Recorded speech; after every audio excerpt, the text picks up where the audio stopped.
அனைவருக்கும் வணக்கம். இந்த சிட்டுக்குருவி பார்த்தீங்கன்னா அழகாக கூடு கட்டி முட்டையிடுது.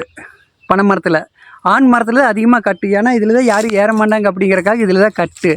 ஆனால் ஏதோ ஒரு குருவி, அது என்ன குருவின்னு எனக்கு சரியாக சொல்ல தெரியல. ஒருவேளை உங்களுக்கு தெரிஞ்சால் கமெண்டில் போடுங்க. அப்படி முட்டையிட்ட கூட்டை அந்த சிட்டுக்குருவி இல்லாத டைமில் அதில் இருக்கிற முட்டையை உலுக்கி குடிச்சிட்டு அந்த கூட்டை கொத்தி கொத்தி கீழே தள்ளி விட்டு போயிடுது. அது என்ன குருவின்னு எனக்கு சரியாக சொல்ல தெரியலைங்க. நான் பார்த்தா தெரியாது என்ன குருவின்னு. பாருங்கள் எவ்வளோ அழகாக கூடு கட்டியிருக்கு இந்த குருவி. பாருங்கள், உள்ளே பாருங்கள், முட்டை பாருங்கள். இதை பாருங்கள், இந்த முட்டைகளை ஒலுக்கி குடிச்சிட்டு கூட்டை பிச்சு, இதை பாருங்கள், இப்படி கூட்டை பிச்சு கீழே தட்டி விட்டு போயிருக்குது. எத்தனை கூடு கிடக்குது பாருங்கள். இதை பாருங்கள், இத்தனையிலையும் முட்டை உள்ளே இருக்குது. அந்த குருவி இல்லாதப்போ இந்த வேலை பண்ணிக்கிட்டு போகுது திருத்தனமாக. மனிதர்கள் தான் பொறாமப்படுறாங்கன்னா இப்படி குருவிகளும் இப்படி பொறாமப்படுது அடுத்தவங்களோட உழைப்ப.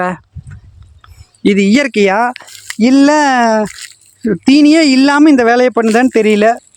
பாருங்கள், அழகழகாக கட்டியிருக்குதுங்க. ரொம்ப வேலைப்பாடோடு கட்டியிருக்குது பாருங்கள். இந்த கூடெல்லாம் பாருங்கள் எவ்வளோ அழகாக கட்டியிருக்குது.